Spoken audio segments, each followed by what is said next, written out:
services space, and I think it's likely to be, I think it's going to be taken out at some point. I don't know when, at some point in the future. I think one of these big money center banks that are going to need to do some of the things in the demographic that SoFi is doing it, and maybe Anthony Noto, the CEO of this company, becomes the heir apparent of a big money center bank as they look to transform their business in the next few years.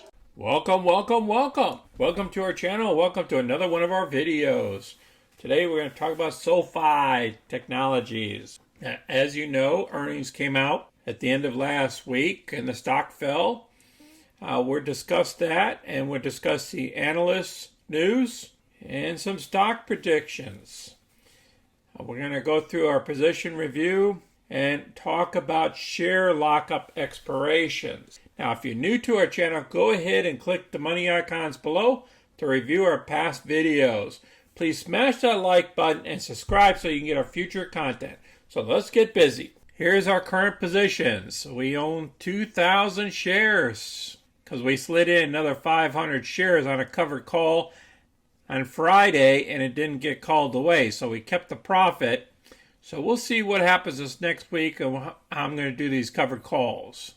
As you can see here on Friday's close, we dropped $2.47. In one day, we dropped 14.15% because we declared earnings the day before. The Russell was down. The NASDAQ was pretty much flat, as well as the Dow, and the S&P is up just a little bit. The volume was at 59 million, a lot more than the average volume, which dropped the market cap down to a $12 billion company. The analyst down here on the low side is 25 and the high side is 30, and we're below the lows. Because there's too much advertisement on this article here, let's go to the paper copy. As you can see, this article was written on August 13th at 9 a.m. in the morning. SOFI stock down as end of lockup period approaches. This is by Dan Reel. They're stating the lockup period ends early next week for SoFi holders. And Rosenblatt Securities sees short-term trouble ahead for the stock but remains a buyer. And this here is saying the same thing. And here's the same. Still, Hogan affirmed his buy rating and a $30 price target. We caution investors that we expect volatility in the short term. That means we can get the shares at a little bit more of a discount. But we remain buyers here ahead of material catalysts, he said. Morningstar analyst Michael Miller puts a fair value for SoFi at $20.50. They talk about some investors think that the quarter was disappointed. Despite this, a deeper look into the quarter reveals some key elements of strength as well as continued progress toward SoFi's long-term goals. In general, we view the results positively.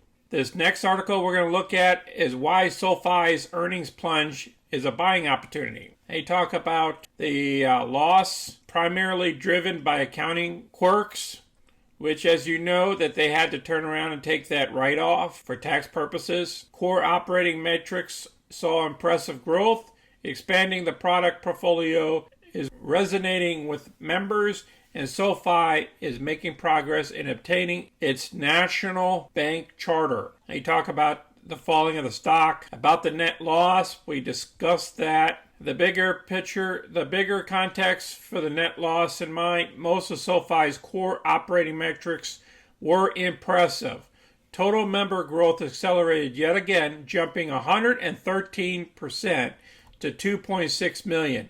Total products increased 123% to 3.7 million, while Gallo accounts now total 79 million. And they talk about the headwinds. The Biden administration recently extended the moratorium on student loan payments through the end of July 2022 as part of the CARES Act. The core pillars of SoFi thesis remain firmly intact. Expanding the product portfolio creates ample cross-buying opportunities and marketing efficiencies. So I'm going to place this article down below so you can read it. Let's go through the earnings. The total year-over-year member growth is of 113% accelerated for the 8th consecutive quarter to 2.6 million.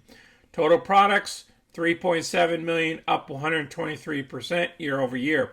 Record quarterly revenue up 101% year over year, and adjusted net revenue up 74% year over year. That's pretty much what all this is going to tell you. You can look at the consolidated report here. Their balance sheet is strong. Let's look at the guidance and outlook. Second quarter adjusted net revenue of 237 million exceeded quarterly guidance of 215 million to 220 million by 10% on the low end and 8% on the high end. Adjusted EBITDA of 11 million for the quarter exceeded quarterly guidance of minus $8 million to $2 million by 19 million at the low end and 9 million at the high end. Management expects continued strong growth in the third quarter of 2021 with expected adjusted net revenue of 245 million to 255 million and adjusted EBITDA of minus 7 million to 3 million.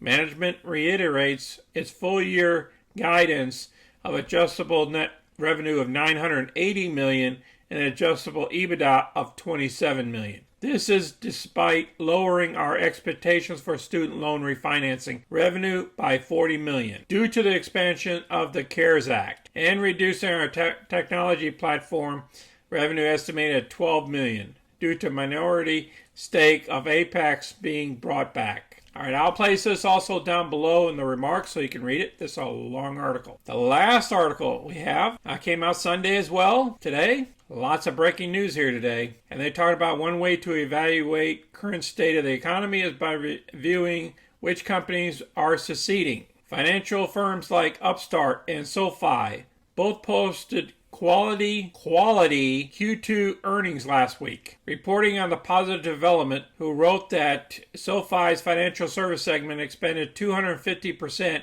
quarter over quarter and is heading toward becoming a significant stream of income, of revenue. The company maintains its yearly guidance and saw membership increase 113%. Then they talk about the price targets. We already discussed that. And we talked about the CARES Act. The share lockup with 95% of the shares now unlocked. There may be some downside as selling pressure temporarily picks up. However, this will be the end of expiring lockup periods, and thus smoother seas lay ahead afterwards. So we're going to have some changing of hands of the stock over the next week or two.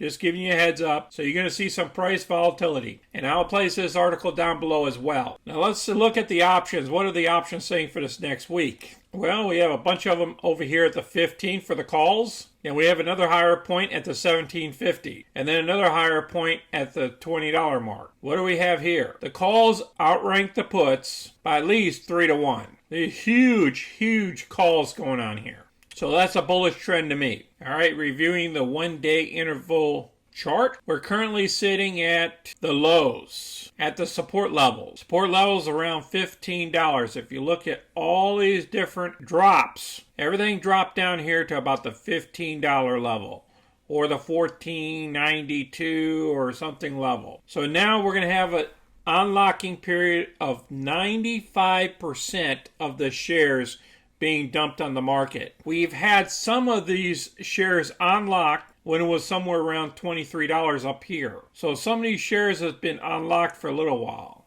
I remember when they first talked about these unlocking of shares, I said, well, let me go ahead and dip my toe in there. And I dipped my toe in there about $18.50 when it dropped. I would say somewhere around here is when I started picking up shares. Right after the first unlocking of the shares. And now we're down here in the 15 area. Now, what do we do now? So what I'm going to do is, because I bought some more shares at about $15, is I'm going to do some cover calls myself and not worry about it. If it drops further, I might buy more shares. So that's what I'm going to do. Because I like the company. And Dan Nathan on Fast Money, if he's in the stock, and normally he's very conservative. He'll short stocks and because he wants to get the best deal. So if he's willing to put money into the stock, I'm willing to put some money into the stock as well. I follow some of those Fast Money guys I know sometimes they're wrong, but a lot of times they're right. And they've been doing this business for over 30 years. The question is, what are you guys going to do with your shares? Go ahead and place those comments down below. Folks, I wanted to cover SoFi today so you guys can figure out what you guys want to do in the coming week on your shares, or if you want to dip your toe into the stock at this point. I want to give you all the information that you need so you can make that informed decision. If you have any questions or comments, please place them down below. Please share our videos with others. Please smash that like button and subscribe so you can get our future content. I appreciate everybody watching the video today. You guys enjoy your weekend out there. Until next time, this is Sonny. I'm out.